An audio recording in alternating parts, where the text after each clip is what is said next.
Welcome back students, मैं पप्पू खान 10वीं science के साथ। हम पढ़ रहे थे दैनिक जीवन में कुछ महत्वपूर्ण यौगिक, कुछ उपयोगी यौगिक, उनके बारे में डिस्कस कर रहे थे। हमने प्रीवियस वीडियो के अंदर बात की थी सोडियम क्लोराइड के बारे में बात की, सोडियम हाइड्रोक्साइड के बारे में बात की, और अब हम बात कर रहे हैं नेक्स्ट विरंजक चूर्ण के बारे में बात करेंगे। नेक्स्ट किसके बारे में बात करेंगे? विरंजक चूर्ण के बारे में। विरंजक चूर्ण, इसको बोलते हैं ब्लीचिंग पाउडर। क्या बोलते हैं इसको? Bleaching powder.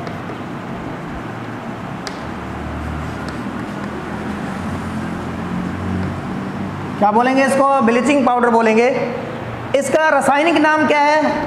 रासायनिक नाम, इसका रासायनिक नाम है calcium oxychloride. Calcium oxychloride, calcium oxychloride. अच्छा, इसका सूत्र क्या है? CaOCl2। सूत्र क्या है इसका? CaOCl2। अब हम बात करेंगे इसकी निर्माण विधि। निर्माण विधि, फॉर्मेशन क्या है इसका, मेथड क्या है इसका, बनाने की विधि क्या है? बनाने की विधि के लिए हमने कहा था कि भाई, इससे पहले हमने क्लोर क्षार अभिक्रिया के अंदर बताया था ना, सोडियम क्लोराइड का जब वैद्युत अपघटन किया जाता है, किसका? सोडियम क्लोराइड का जब वैद्युत अपघटन किया जाता है तो क्लोरीन गैस प्राप्त होती है। कौन सी गैस प्राप्त होती है? क्लोरीन गैस प्राप्त होती है। क्लोरीन गैस की जो अभिक्रिया अगर हम शुष्क भुजे हुए चूने के साथ करें, किससे करें? शुष्क भुजे हुए चूने के साथ, यानी कि शुष्क भुजा हुआ चूना के बोल सकते हैं हम एक तरह से कैल्शियम हाइड्रोक्साइड के बारे में बात करें। कैल्शियम हाइड्रोक्साइड जो होता है ना, वो कैसा होता है? शुष्क भुजा हुआ चूना। बिना भुजा चूना कैल्शियम ऑक्साइड, और भुजा हुआ चूना कैल्शियम हाइड्रोक्साइड। तो इसमें क्या किया जाता है? जब क्लोरीन गैस की अभिक्रिया किससे की जाती है?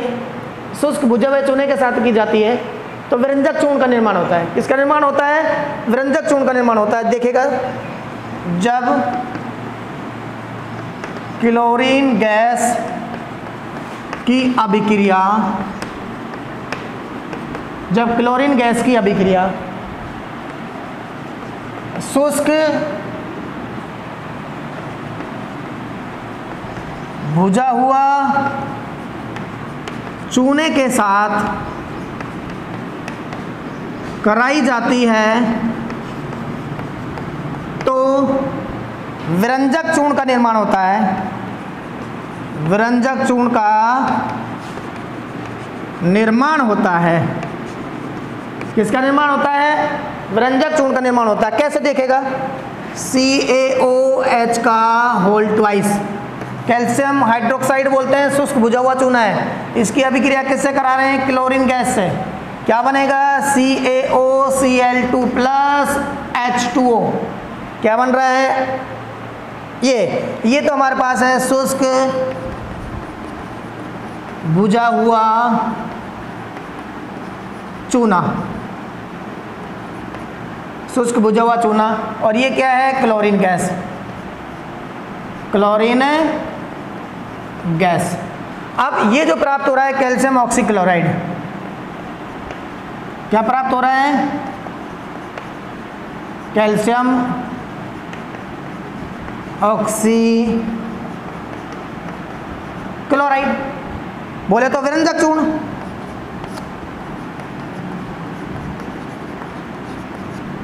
और ये क्या है? जल। क्या प्राप्त हो रहा है? जल। तो हमने अभी बताया आपको कि निर्माण विधि में क्या देखा हमने, कि निर्माण विधि में ये देखा है कि जब क्लोरीन गैस की अभिक्रिया किससे कराते हैं? शुष्क भुजा हुआ चूने से। शुष्क भुजा हुआ चूने से के साथ कराई जाती है तो किसका निर्माण होता है? विरंजक चूर्ण का निर्माण होता है, जिसको हमने अभिक्रिया के रूप में इस प्रकार देखा।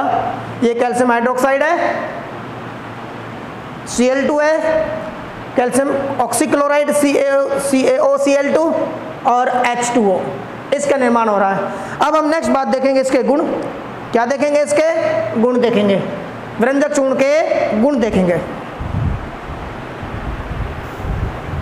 विरंजक चूर्ण के गुण। नंबर 1, गुण के बारे में बात करें। किसके बारे में बात कर रहे हैं? गुण, प्रॉपर्टीज। प्रॉपर्टीज के बारे में बात कर रहे हैं, तो प्रॉपर्टीज में नंबर 1 बात करते हैं हम यहाँ पर कि ये क्या है, पीला तीक्ष्ण गंध वाला पदार्थ है। पीला तीक्ष्ण गंध वाला पदार्थ, पीला है, तीक्ष्ण गंध वाला पदार्थ है, तीक्ष्ण गंध वाला, तीखी गंध वाला पदार्थ है, ठंडे जल में विलय होता है, ठंडे जल में विलय होता है। ठंडे जल में क्या होता है, ये विलय होता है। खुला रखने पर क्लोरीन गैस देता है। खुला रखने पर क्लोरीन गैस देता है। खुला रखने पर कौन सी गैस देता है, क्लोरीन गैस देता है। और तनु अम्लों के साथ अभिक्रिया करके क्लोरीन गैस देता है। तनु अम्लों के साथ अभिक्रिया कर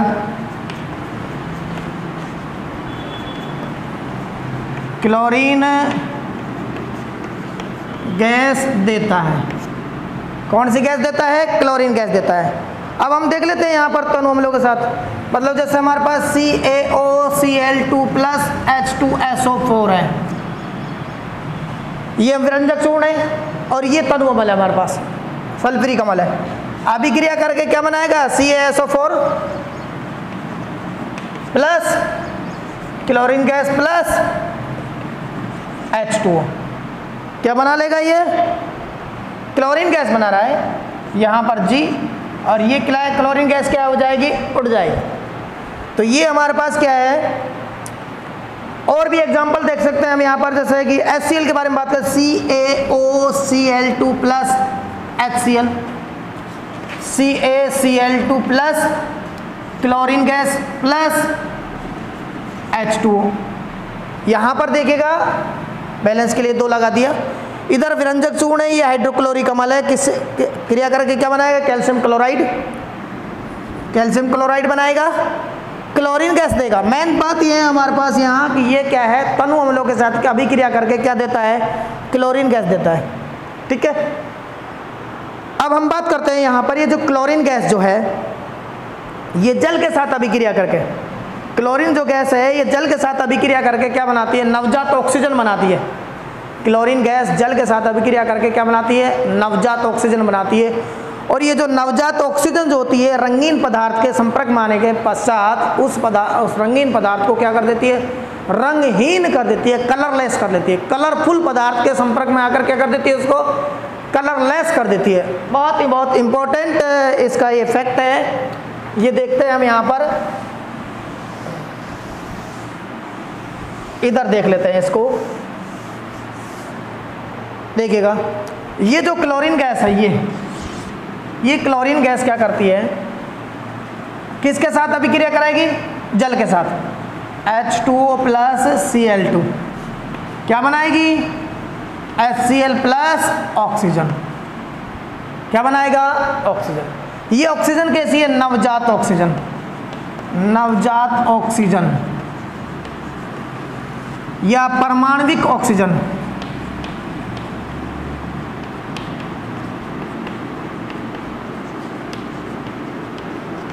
ये जो परमाणविक ऑक्सीजन जो है ना, यहाँ ये नवजात ऑक्सीजन रंगीन पदार्थ के संपर्क में जब आती है, रंगीन पदार्थ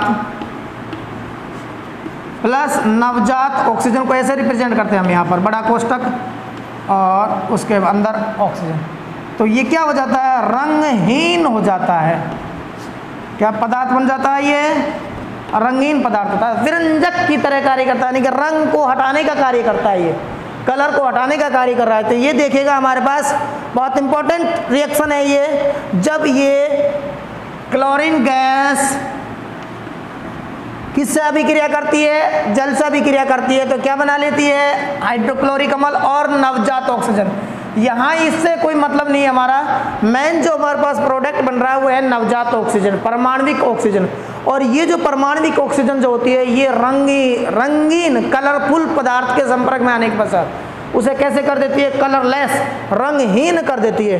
ये रंगीन पदार्थ नवजात ऑक्सीजन क्रिया करके क्या बना रहा है, रंगहीन पदार्थ, रंगहीन कलरलेस पदार्थ बना लेती है। तो ये भी इसका एक प्रमुख प्रॉपर्टी है। अब हम बात करेंगे विरंजक चूर्ण का उपयोग के बारे में।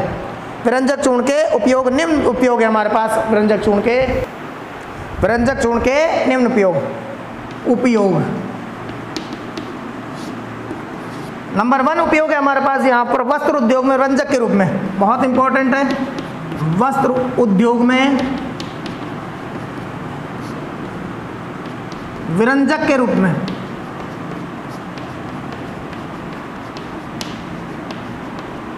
किसके रूप में, विरंजक के रूप में।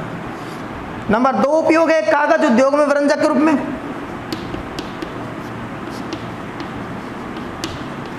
उद्योग में विरंजक के रूप में। देखो वस्त्र है, कागज उद्योग है, यहाँ पर डाई का उपयोग किया जाता है, रंग का उपयोग किया जाता है।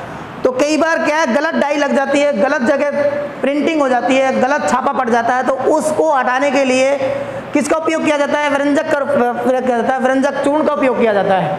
नेक्स्ट तीसरा जो उपयोग है हमारे पास यहाँ पर वो है पेयजल को शुद्ध करने में। पेयजल को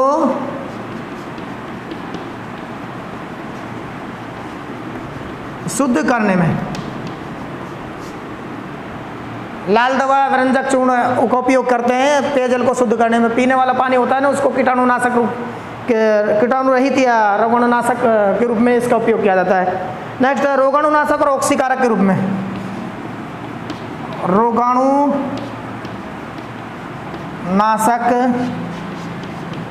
एवं ऑक्सीकारक के रूप में, ऑक्सीकारक के रूप में।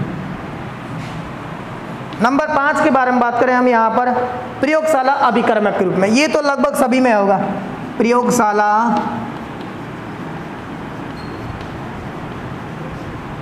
अभिकर्मक के रूप में। प्रयोगशाला में भी इसका रिएजेंट के रूप में इसका उपयोग किया जाता है।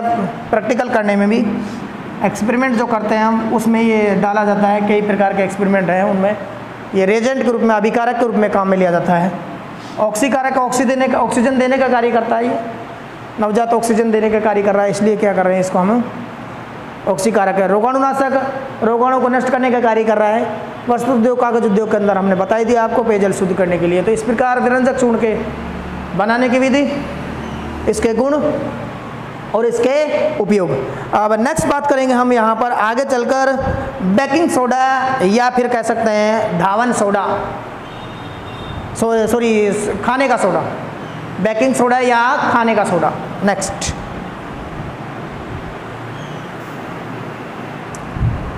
बेकिंग सोडा या खाने का सोडा।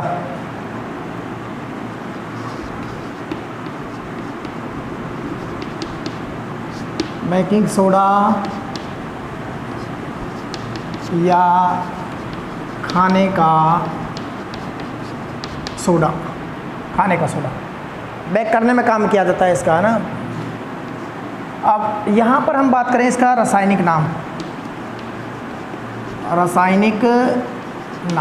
रासायनिक नाम क्या होता है इसका, sodium hydrogen carbonate. Sodium hydrogen carbonate, sodium hydrogen carbonate होता है नाम। नेक्स्ट इसका दूसरा नाम क्या है, सोडियम बाइकार्बोनेट बोलते हैं इसको।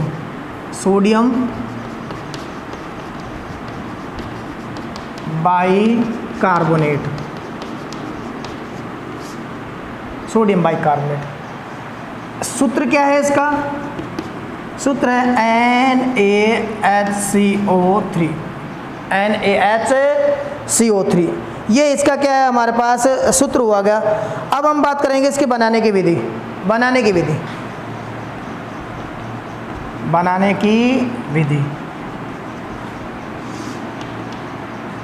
विधि के अंदर क्या किया जाता है भाई, यहाँ पर हम बात करते हैं सोडियम क्लोराइड, जल, कार्बन डाइऑक्साइड और अमोनिया, इनकी अभिक्रिया कराई जाती है।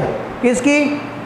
दो विधि हमारे पास, NaCl plus H2O plus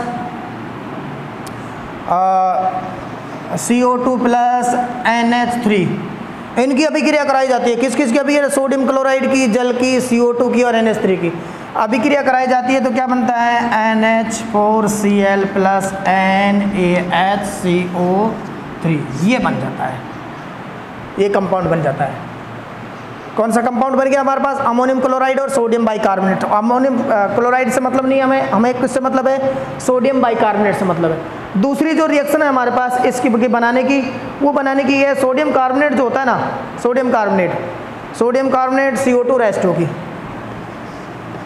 Na2CO3 plus H2O plus CO2, तीर का निशान क्या बनेगा भाई हमारे पास? NaCO3 क्या बन जाएगा? NaCO3, और कुछ नहीं बनेगा, यहीं पर ढेर हो जाएगा ये। यहाँ पर देखिएगा, अब बैलेंस के लिए अगर हम क्या लगाते हैं? 2 लगाते हैं, तो ये डायरेक्ट हमारे पास एक ही प्रोडक्ट प्राप्त होगा, सोडियम हाइड्रोजन कार्बोनेट या सोडियम बाइकार्बोनेट प्राप्त होगा। देखिएगा Na2CO3 H2 और CO2 से अभिक्रिया कराते हैं तो क्या प्राप्त होता है हमारे पास? Sodium bicarbonate. 2 रिएक्शन है हमारे पास इसकी बनाने की, एक तो सोडियम क्लोराइड जल और CO2 और अमोनिया की अभिक्रिया है, और दूसरी क्या है? सोडियम कार्बोनेट जल और CO2 की अभिक्रिया। दोनों से हमें क्या प्राप्त हो रहा है? सोडियम बाइकार्बोनेट या सोडियम हाइड्रोजन कार्बोनेट प्राप्त हो रहा है। अब हम बात करेंगे इसके गुण की। किसके बारे में बात करेंगे? इसके गुण की बात करेंगे। तो गुण को हम निम्न प्रकार लिखते हैं। बेकिंग सोडा है, खाने का सोडा है, सोडियम बाइकार्बोनेट के गुण जो हैं हम बात करेंगे। नंबर 1 गुण के बारे में। नंबर 1 जो गुण जो है इसका, ये क्या है? श्वेत क्रिस्टलीय पदार्थ है, श्वेत क्रिस्टलीय पदार्थ है, पहला गुण तो ये है इसका। दूसरा बात करें, जल में अल्प विलेय है, जल में अल्प विलेय।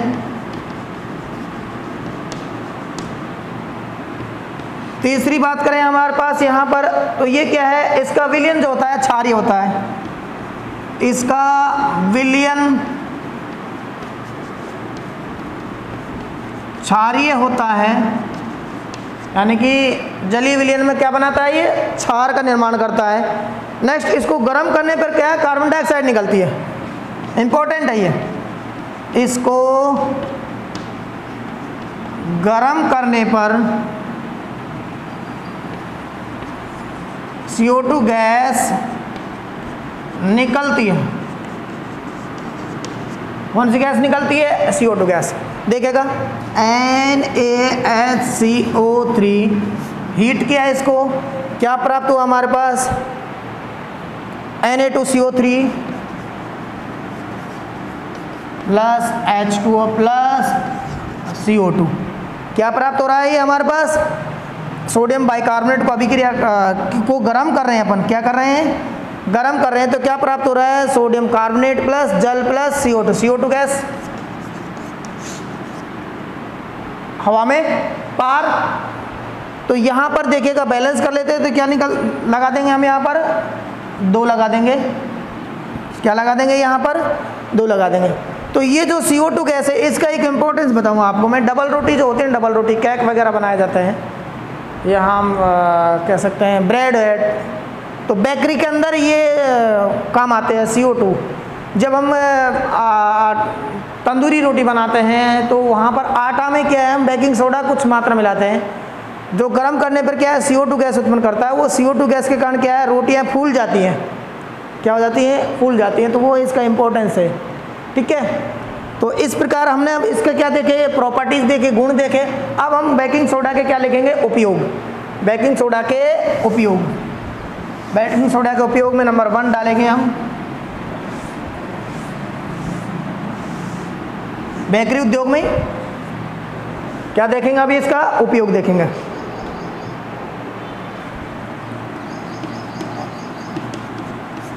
उपयोग। नंबर 1 है खाद्य पदार्थों में बेकिंग पाउडर के रूप में।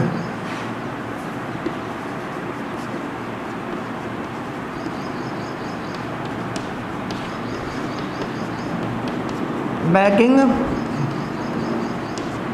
पाउडर के रूप में, खाद्य पदार्थों में बेकिंग पाउडर के रूप में उसका उपयोग किया जाता है। नेक्स्ट सोडा वाटर और सोडा युक्त शीतल पेय बनाने में, सोडा वाटर और सोडा युक्त शीतल पेय बनाने में, शीतल पेय बनाने में, कोल्ड ड्रिंक्स बनाने में। नेक्स्ट पेट की अम्लता दूर करने में,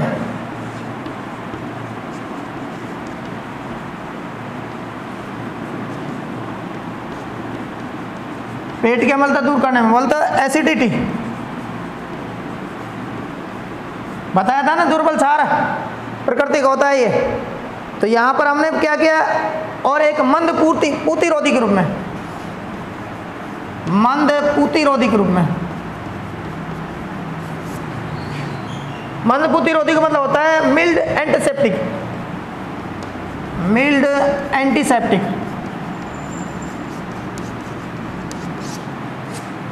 के रूप में इंपॉर्टेंट है।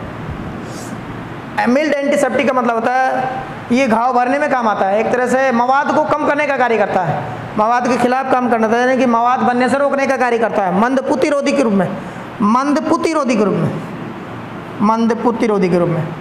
इस प्रकार क्या है हमारे पास, एक और है अग्निशामक यंत्र के रूप में, अग्निशामक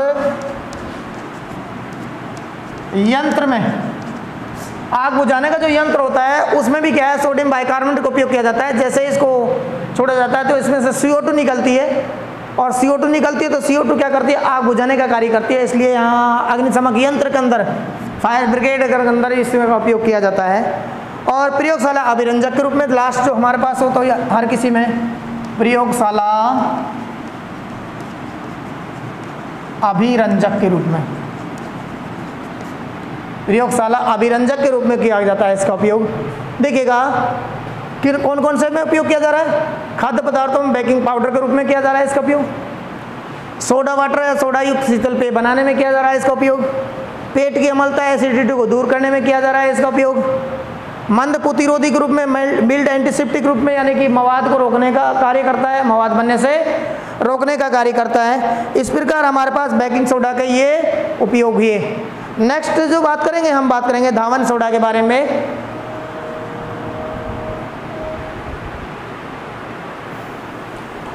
धावन सोडा,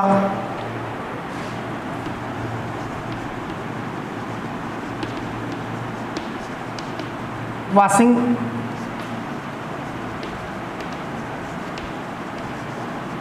सोडा, वाशिंग सोडा के बारे में बात करेंगे, धावन सोडा के बारे में।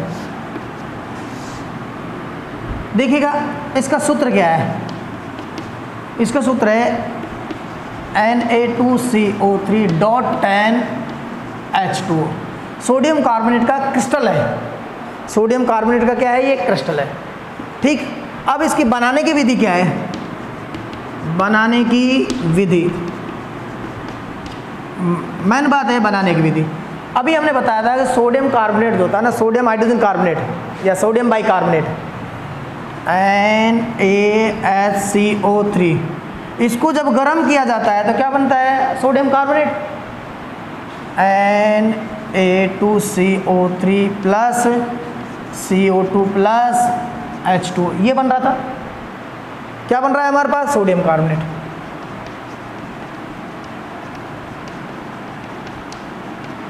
Sodium carbonate.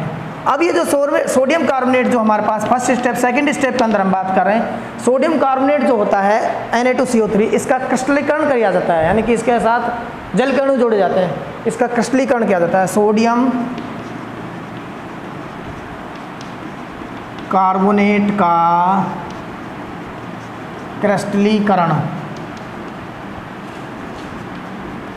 करने पर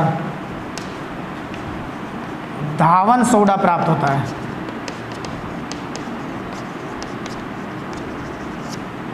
क्या प्राप्त होता है? धावन सोडा। कैसे प्राप्त होगा? देखो ये हमारे पास Na2CO3 प्लस 10H2O, तो क्या प्राप्त हो जाएगा हमारे पास? Na2CO3 dot 10H2O। ये तो हमने क्या किया? गरम किया। क्या किया? ये गरम कर रहे हैं हम। और अब यहां पर क्या कर रहे हैं हम? क्रिस्टलीकरण। क्या कर रहे हैं? क्रिस्टलीकरण। तो क्रिस्टलीकरण करने पर हमें क्या प्राप्त हो रहा है? ये धावन सोडा। धावन सोडा प्राप्त हो रहा है। बनाने की विधि में क्या देखा? सबसे पहले क्या करते हैं? सोडियम बाइकार्बोनेट है उसको गर्म करते हैं, क्या प्राप्त करते हैं? सोडियम कार्बोनेट प्राप्त करते हैं। अब इस सोडियम कार्बोनेट का सेकंड स्टेप के अंदर क्या करते हैं? क्रिस्टलीकरण करते हैं, जिससे क्या प्राप्त होता है? धावन सोडा। क्रिस्टलीकरण क्या? क्रिस्टलीकरण का मतलब होता है जल के अणुओं का जुड़ना। ठीक है, तो यहाँ पर Na2CO3 डॉट 10H2, यहाँ 10 जो जल के अणु है क्रिस्टल जल के अणु है, क्या कहलाएंगे? ये क्रिस्टलन जल के अणु है। अब हम बात करेंगे नेक्स्ट इसके उपयोग। किसकी बात करेंगे? इसके उपयोग के बारे में।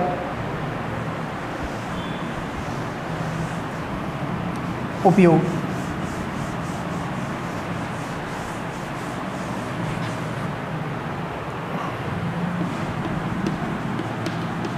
सॉरी, पहले गुण बात कर लेते हैं।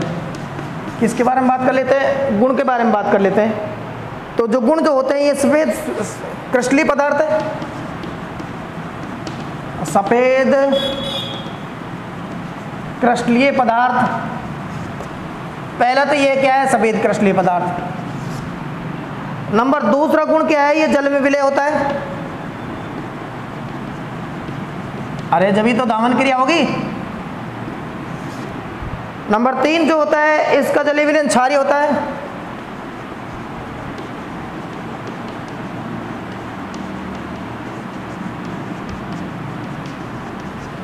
जलीय विलयन कैसा होता है? क्षारीय होता है। गरम करने पर क्रिस्टलन जल को त्याग देता है। गरम करने पर क्रिस्टलन जल को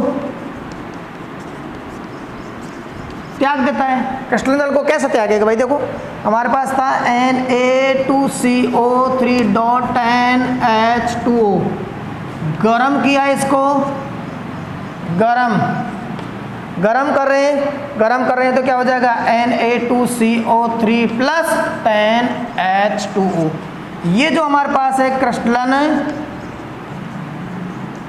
जल, क्या है? ये 10 जल के अणु जो दिखाई दे रहे हैं ये क्या कहला रहे हैं? क्रिस्टलन जल। अब नेक्स्ट बात करेंगे इसको उपयोग। उपयोग क्या है इसके? धावन सोडा के उपयोग। तो उपयोग के अंदर बात कर लेते हैं हम। यहाँ पर लास्ट टॉपिक है ये, उसके बाद एक कंपाउंड रह जाएगा, उसको नेक्स्ट वीडियो के अंदर बात करेंगे, समय रहा तो। नेक्स्ट उपयोग के बारे में बात करें। उपयोग नंबर 1 भाई, उपयोग में क्या है? इसमें धुलाई और सफाई में, धुलाई एवं सफाई में धावन सोडे का उपयोग किस में किया जाएगा? धुलाई और सफाई में। नेक्स्ट जो उपयोग है, कास्टिक सोडा है, बेकिंग पाउडर है, कांच है, साबुन उद्योग है, इसमें यानी कि कास्टिक सोडा,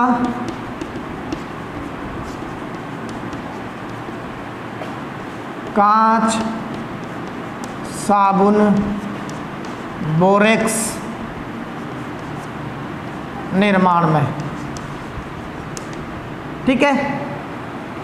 और तीसरा जो उपयोग है हमारे पास यहाँ पर वो अपमार्जक के रूप में,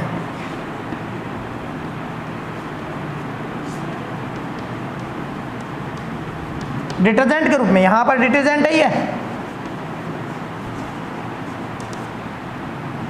चौथा जो उपयोग है हमारे पास वो है कागज है, पेंट है, वार्निश है उद्योग।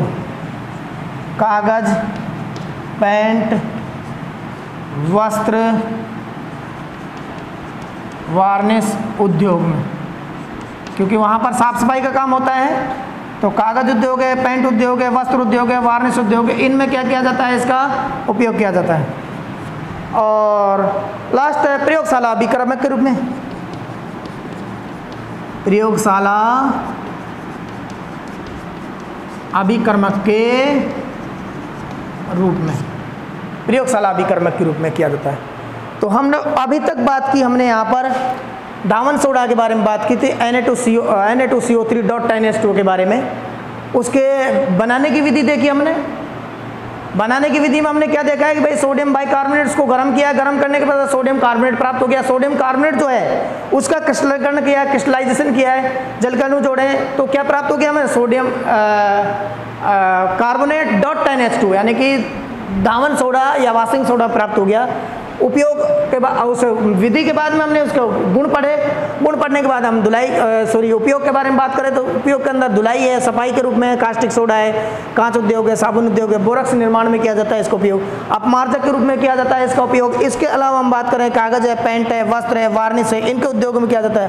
और लास्ट है प्रयोगशाला अभिकर्मक के रूप में, यानी कि प्रयोगशाला में विभिन्न प्रकार के जो प्रैक्टिकल कार्य किए जाते हैं, एक्सपेरिमेंट किए जाते हैं, उनको संपन्न करने में भी इसका रिएजेंट के रूप में उपयोग किया जाता है। तो ओके स्टूडेंट्स, आज इतना ही। नेक्स्ट जो रिमेनिंग जो है इस टॉपिक का जो भी शेष बचा हुआ है वो नेक्स्ट वीडियो के अंदर बात करेंगे हम, ठीक है? Okay, bye.